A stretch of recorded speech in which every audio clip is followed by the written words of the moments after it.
Telugu capital భక్తి టీవీకి స్వాగతం సుస్వాగతం. నేను శ్రీలక్ష్మి. ఈరోజు మనతో మనందరం ఎదురు చూస్తున్న కవిత్రి, రచయిత్రి, సంస్కృత పండితురాలు డాక్టర్ శ్రీ కుప్ప విజయశ్రీ గారు ఉన్నారు. విజయశ్రీ గారు నమస్కారం అండి. నమస్కారం శ్రీలక్ష్మి గారు. ఏంటి విజయశ్రీ గారు, నన్ను ప్రేక్షకుల్ని ఇన్ని రోజులు గ్యాప్ ఇచ్చేశారు. అర్ధంతరంగా అమ్మవారి ఆదేశం అలా ఉందండి. అనుకోకుండా కొన్ని రోజుల పాటు నేను అవుట్ ఆఫ్ స్టేషన్ అయిపోయాను.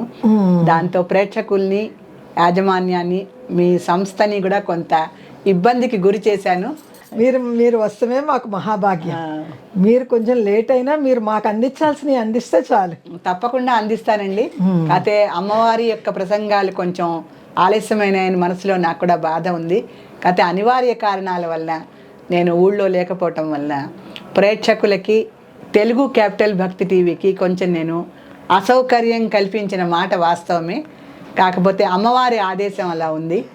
ఇంకా అందుకని ఇప్పటి నుంచి అమ్మవారు నాకు ఆరోగ్యం, అవకాశం రెండు కూడా పుష్కలంగా ఇచ్చి ఆ మూక పంచశతిని నిర్విఘ్నంగా కొనసాగేలా చెయ్యమని ప్రేక్షక దేవుళ్ళని, యాజమాన్యాన్ని, ముఖ్యంగా మా శ్రీలక్ష్మి గారిని, ఆ శ్రీలక్ష్మి గారు ఈ ప్రసంగాలకి కల్పించేటువంటి అద్భుతమైన అవకాశాన్ని సద్వినియోగం చేసుకునేటువంటి అదృష్టాన్ని ప్రసంగకర్తలకి, ప్రేక్షకులకి కూడా ఆ కామాక్షిదేవి కల్పించాలని సదా కోరుకుంటూ ఇవాళ రోజున మళ్ళీ మన లక్కీ డ్రాలో భాగ్యవంతులు ఎవరో తెలుసుకుందాం. మనకి చాగంటి గారు చెప్పారండి, సౌందర్య లహరి చదువుతూ ఉంటే ఆ శబ్ద తరంగాలు ఎంత దూరం వెళ్తుందో అంత దూరం ఆది శంకరాచార్యుల వారు తిరుగుతారని చెప్పారు. మూక పంచశతి చదువుతూ ఉంటే స్వయంగా అమ్మవారే మన చుట్టూతా పరిభ్రమణం చేస్తూ ఉంటారు. నిస్సందేహంగా శ్రీలక్ష్మి గారు ఆ విషయం మనం నిస్సందేహంగా నమ్మచ్చు, అనుభవించచ్చు కూడా. తర్వాత అనుభవంలోకి వస్తుంది మనకి. ఎందుకంటే అనుభవంలోకి వచ్చి తీరుతుంది. మా బోటి వాళ్ళకు కూడా అంటారా? అందరికీ అండి. భక్తి ఉన్న ప్రతి వాళ్ళు కూడా అమ్మవారి కరుణకు అర్హులే. ఎందుకంటే దాంట్లో మొట్టమొదటి శ్లోకంలోనే కాచతి విహరతి కరుణ అని అమ్మవారి విషయంలో వస్తుంది. కాచతి విహరతి కరుణ, విహరతి కరుణ తెలుగు చెప్పండి. తప్పనిసరిగా అంటే అమ్మవారు కాంచీ నగరంలో కరుణా రూపంలో తిరుగుతూ ఉంటుంది. అమ్మవారి రూపంలో తిరగదు. అమ్మవారు అంటే అద్భుత సౌందర్యవతి, ఆపాదమస్తకం సౌందర్యం విలసిల్లుతూ ఆవిడ చక్కగా తిరుగుతూ ఉంటే అందరికీ స్థూల సౌందర్యం కనుక అందరికీ కనిపిస్తుంది. కానీ కరుణ అనేటువంటి ఒక అద్భుత రసంలో ఆవిడ ప్రవహిస్తూ ఉంటుంది కాంచీనగరం చుట్టూతా. అంటే కంచి పట్టణంలో కరుణ అనే సముద్రం ప్రవహిస్తూ ఉంటుంది. ఆ కరుణా సముద్రం ఎవరంటే కామాక్షి రూపమే.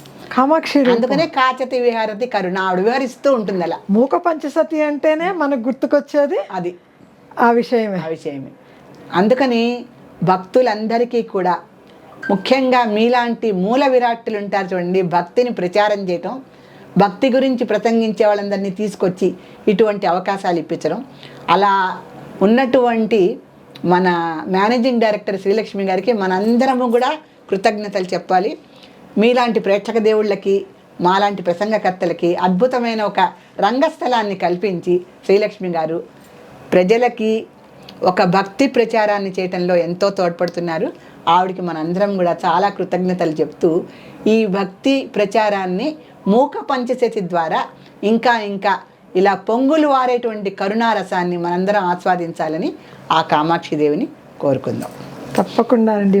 మనం మూక పంచశతిని ఇలా ధారావాహికంగా ఇస్తూ మనకి ప్రేక్షక దేవుళ్ళకు కూడా, వాళ్ళకు కూడా సర్వ సౌభాగ్యాలు పొందాలి, వాళ్ళు ఆనందంతో ఉండాలి. మన హిందూ మతాన్ని, మన అమ్మవారిని ప్రతి దేశాలకు కూడా ఇప్పుడు వెళ్తున్నాయండి. అమెరికా వెళ్తుంది, కెనడా వెళ్తుంది, ఆస్ట్రేలియా కూడా వెళ్తుంది. ఇంకొకటి కూడా ఏదో దేశం ఉంది, అక్కడికి కూడా అమ్మవారిని తప్పకుండా మనం పుస్తక రూపేణ పంపిద్దాము. అందరికీ మంచి జరిగి అందరూ ఆనందంగా ఉండాలి అన్నదే నా సంకల్పం అండి. సంకల్ప సిద్ధిరస్తు. చాలా చాలా సంతోషం అండి. ఇప్పుడు అమ్మవారు పుస్తక రూపేణ ఎవరింటికి వెళ్తుందో తీయండి. తప్పకుండాను.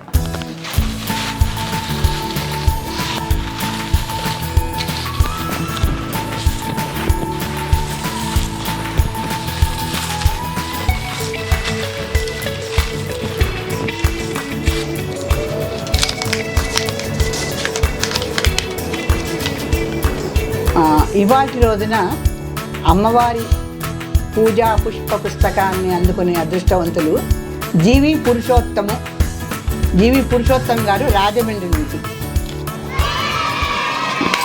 అమ్మవారి లలితా సహస్రనామ కుసుమ స్తబకాన్ని అందుకునేటువంటి భాగ్యవంతులు జీవి పురుషోత్తమ్ గారు రాజమండ్రి నుంచి. చాలా సంతోషం అండి. పురుషోత్తం గారు, మీకు తొందరలోనే పుస్తకం అందుతుందండి. మీరు మాకు వెంటనే వీడియో చేసి పంపించండి.